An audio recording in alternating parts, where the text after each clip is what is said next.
High Ruby, কেমন আছো? তুমি আজ স্কুলে যাওনি?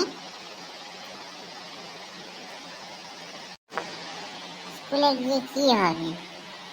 আমি তো পড়াশোনা করতে চাই না, আমি গরু চড়াতে চাই।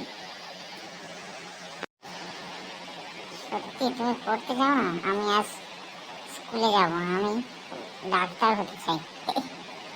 তুমি তো এসব কিছু হতে পারবে না। ছাগল বিড়ালরা পড়াশোনা করে, আমি তো করবো না। তুমি কি ভাবছো পড়াশোনা করে তুমি ধনী হবে? বোকা কোথাকার। না, তুমি চলে যাচ্ছ?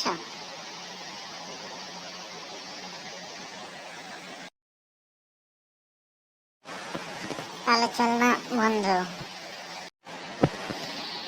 এই তো ঘরে যাচ্ছি, কি মজা রে ভাই। তাই রে নাই রে না, আজ স্কুলে পার্টি করবো, একটু মস্তি করবো বন্ধুদের সাথে। কি মজা রে ভাই। যা, আমি যে আমাদের খাল পাড়ের পুকুরটা সামলাই, না জানি কত পোকামাকড় মাছ হয়েছে, একটু হিসাব করি।